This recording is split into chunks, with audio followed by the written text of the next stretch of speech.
Yo, what is going on, guys? It is week 9 predictions, and as you could hear, it's just me tonight. Or today, or this video.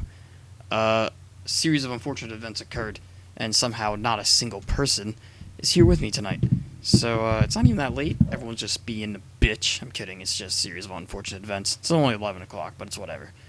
But yeah, so we're gonna do this the old-fashioned way. I don't know if you guys remember how the old-fashioned way was, but basically, talk about last week's games, talk about what everyone did, and yeah, so, looking at the week 8 games here, I went 11-3 last week. My season record, counting week 1, because if you remember, Supremeyatcho every week says, don't count week 1, but listen to this, Supreme. So, counting week 1, I went 67-51-2. And I did the math, that is a .567 win percentage. If you take away week 1 where I went 7-8 and 1, I have a 60-43-1 record, making my win percentage a .588. So would you rather have the win percentage counting week 1 or not? Let me know.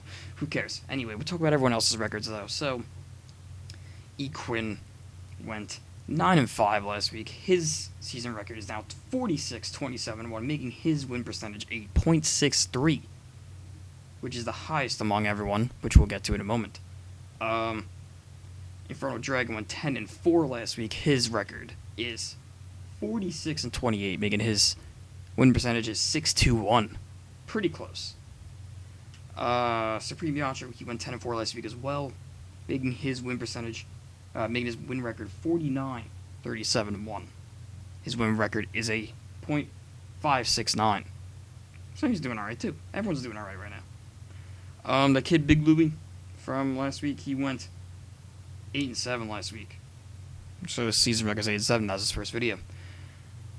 Fitzmagic went 6-8 last week, making his season record 36-38, making him the lowest among all of us, a .486. And what is up, bros, aka Croft? Went 9-5, which is his season record is 9-5.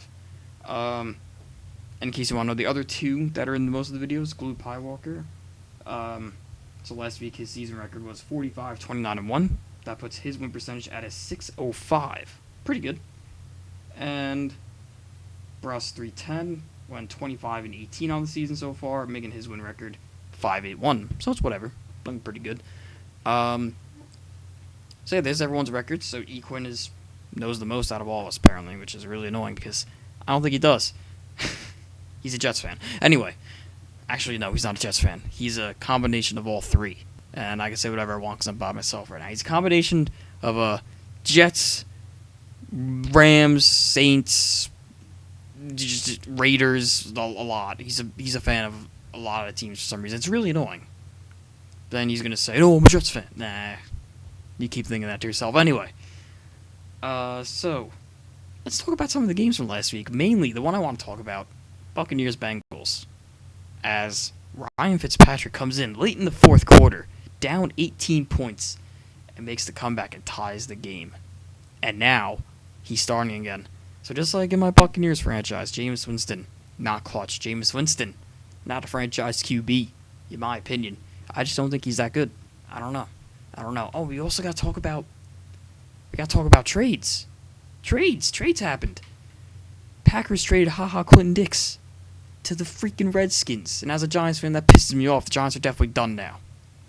And what else was done? The Rams traded for Dante Fowler. They traded for Dante Fowler, a pretty good pass rusher in my opinion. I would say he's above average, and they got him for like a third-round pick or some shit, which is a steal in my opinion because he was a number 3 overall pick in the draft not too long ago. There's a reason why he was a top 5 talent of the draft. That's just my thoughts. That's pretty crazy. I can't believe that. And the Lions traded Golden Tate to the Eagles, which was bound to happen, and the Broncos traded, well, not to the Eagles. There's a lot of trade rumors coming up, and it finally happened. Just the Eagles, it's whatever. I mean, they have a lot of injuries, so it's fine.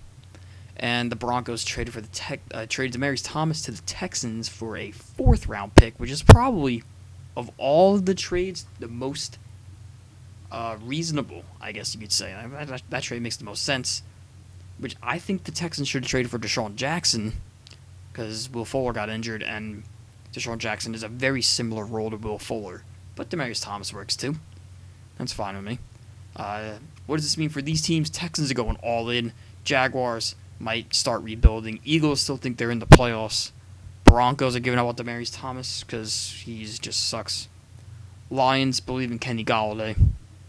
Rams want to go undefeated and they want to win it all. Packers don't believe in their safeties. And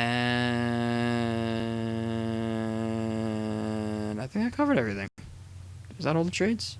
Oh, and the Redskins think that they could win the division, which I strongly do believe. A lot of people were talking about before the season began that the Redskins were like bottom tier in the division. And I was saying to myself, dude, the Redskins are looking good. I don't know what you're talking about, man. Alex Smith wins games. Darius Geis was looking good, and then you got injured. Adrian Peterson came in, and I believe in AP. I always believe in AP. I never doubted AP. And their front seven was nice.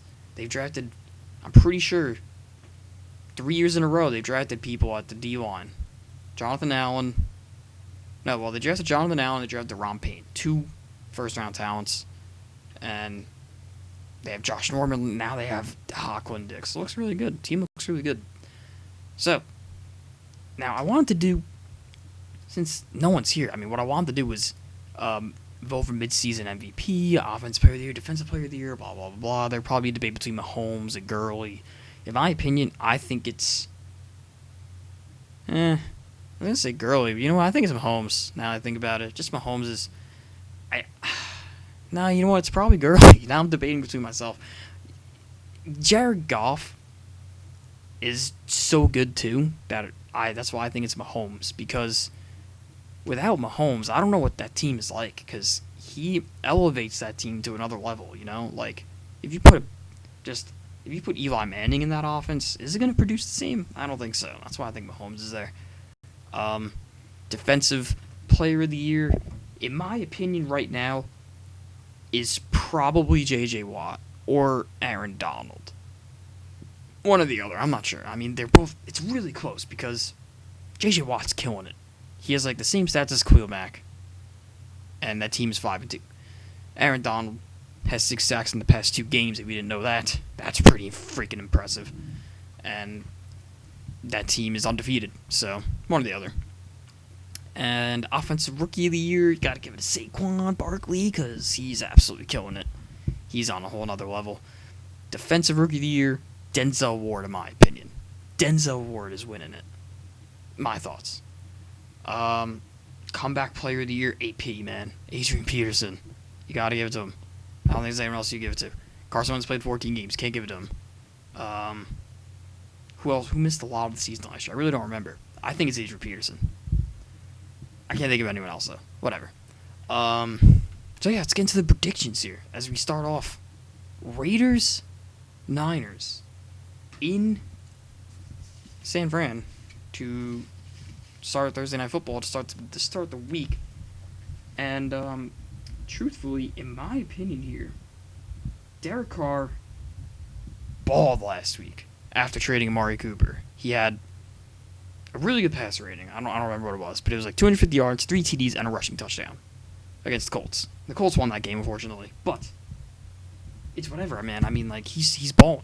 I think I'm gonna take the Raiders on this one. I'm not joking.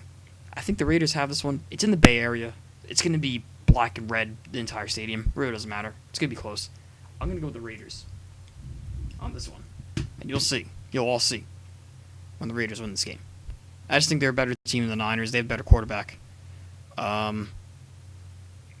I mean, the Niners have a better front seven, but Derek Carr can move an offense, and it was shown. Bears, Bills, in Buffalo. If you think I'm taking the Bills, you're crazy, because I'm on the Bears hype train. So when Damon Harrison got traded by the Giants the other day, I jokingly wrote in my group chat with my friends, I'm rescinding my my Giants fandom, and I'm now hopping on the Bears bandwagon. I said it as a joke because I'm giving up on the season. Giants season's over. They're clearly in rebuild. They're done. They're in a dumpster fire. And I plays as the Bears in franchise. Khalil Mack going over there. The Bears, they're in a hype mode right now. So I'm going with the Bears over the Bills. Apparently Nathan Peterman is starting this game. So expect some turnovers by the Bears. Next game up, we have Buccaneers Panthers. And Ryan Fitzpatrick is starting. Now, how do I feel about that? I think Ryan Fitzpatrick will throw for some yards. I think he'll do good. But it's in Carolina, and truthfully, I just think the Carolina's a better team right now. And I mean, look at this. Their offense is amazing. That's all under Fitzpatrick too. James Winston did not do any of that. I don't care what you say. James Winston won one game. He's 1-3 as a starter. Fitzpatrick is 2-1. So and let me mention that the game James Winston blew, Ryan Fitzpatrick almost salvaged that motherfucker. So, as much as I want to take the Bucs, and I hope Ryan Fitzpatrick has a great game, I really do.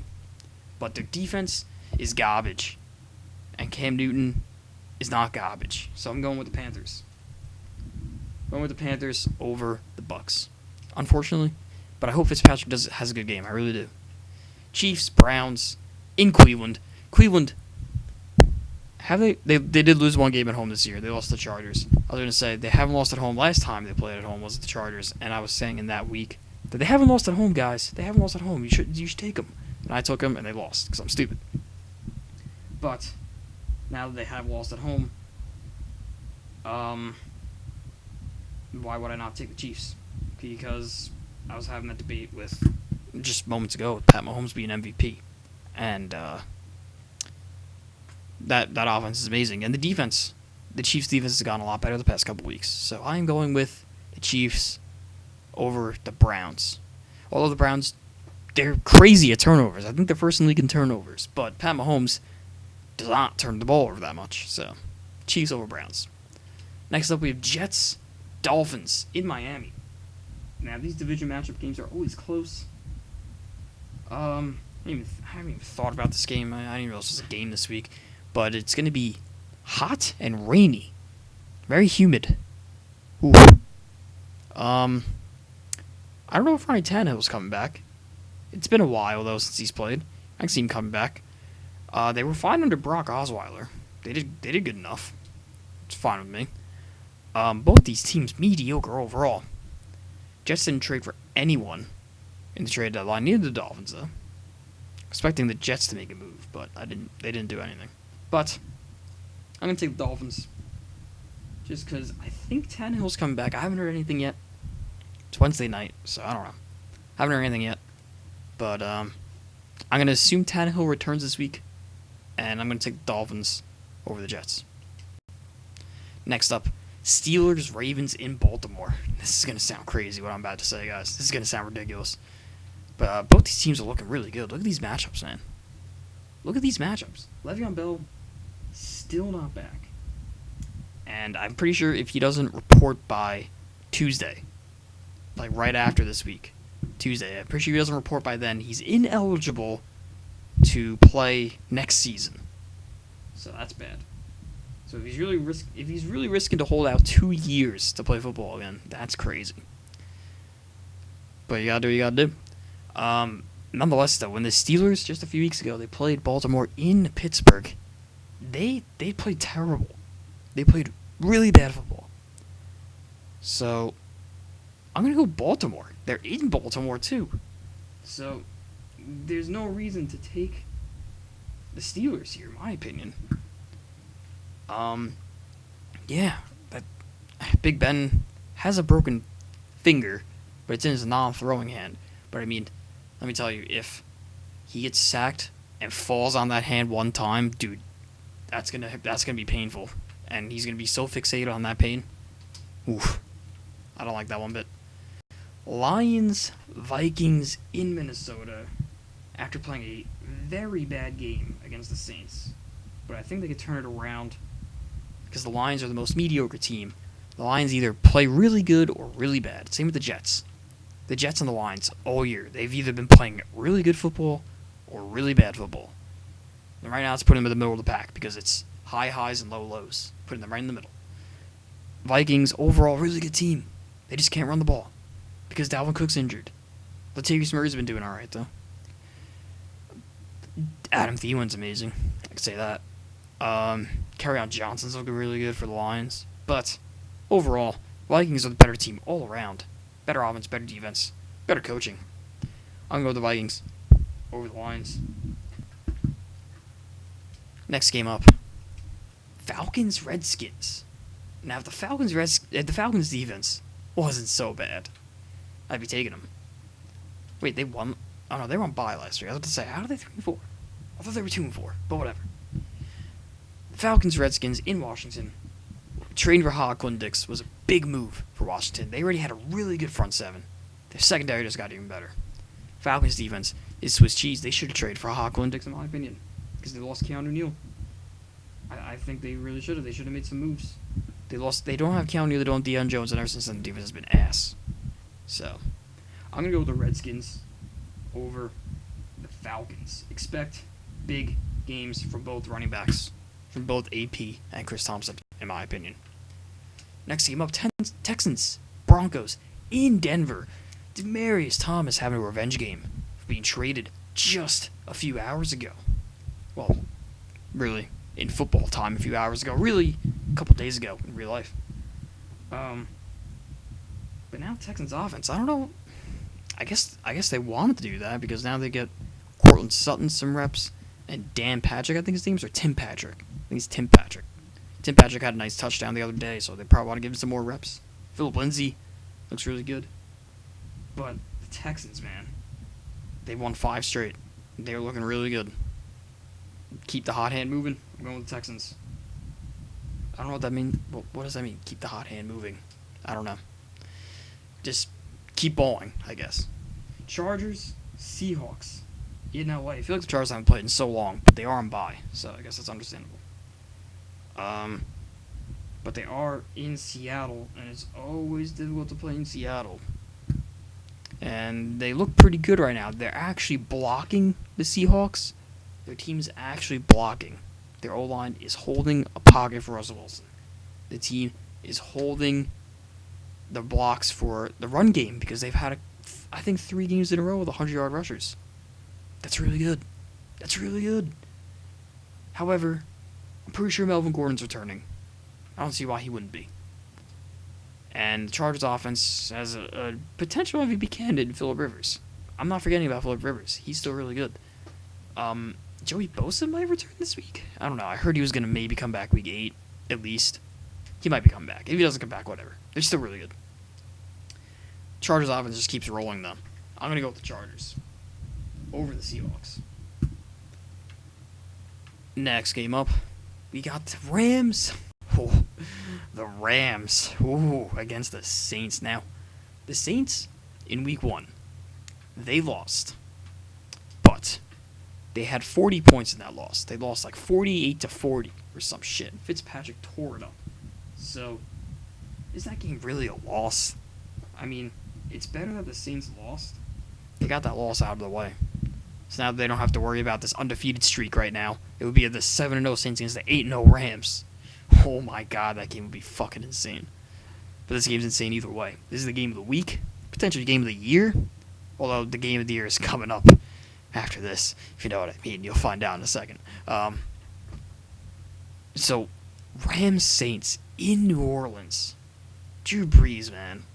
Greatest passer of all time, arguably. Most accurate passer of all time. That's just fact. Statistically has the most accurate passing completion percentage. His offense is very tough. The Rams defense with Dante Fowler, oh my god. That's going to be insane. So you got on the D-line. On this D-line that the Rams have, you have Michael Brockers, who's had a name for himself. You have Dante Fowler, who's a good pass rusher. And probably a good run. I don't know how good he is in the run. He's pretty good, I'm guessing. You got Aaron Donald, who has been Defensive Player of the Year candidate 2 years in a row and won one. And then you have Ndamukong Suh, who is a household name and is a killer on the D-line. Literally will stomp your foot out, as what he did with Aaron Rodgers. Then you have Marcus Peters. You don't have Aqib Talib anymore, but he was there. You got safeties that are pretty good, John Johnson and LaMarcus Joyner. And then you got the offense. That offense is unstoppable. I'm going with the Rams. If the Rams win this game, though, then they will easily stomp the Chiefs week 11. Because this defense, I think the Saints defense is better than the Chiefs defense, in my opinion. So, if this defense, if they could roll through this team, they're going to the Super Bowl. I don't know, actually. I don't know if they're going to the Super Bowl. Because they don't have playoff experience. That's the one problem. Game of the year, in my opinion, or what should be game of the year if the game lives up to its hype. Packers, Patriots in New England. Now, me and my friends were actually looking up tickets for this game not too long ago. Cheapest ticket for this game that was available, $336. Something like that, around there. $300 for this game. This is back in early October, though. So, I mean, not that much time to get preparation for the tickets, because usually football fans buy tickets at the start of the year when the games are announced. But Packers, Patriots in New England. This game has been long overdue. What should have been Super Bowl matchups? What should have been so many Super Bowl matchups? Because everyone says Aaron Rodgers to go, Tom Brady's to go. Aaron Rodgers actually said today, as I'm recording this, he said today, the whole GOAT topic with Aaron Rodgers to go, Tom Brady's to go. Aaron Rodgers said himself, look at how many rings I have compared to Tom Brady. That should end the discussion right there. So Tom Brady is 5 times better than Aaron Rodgers, apparently.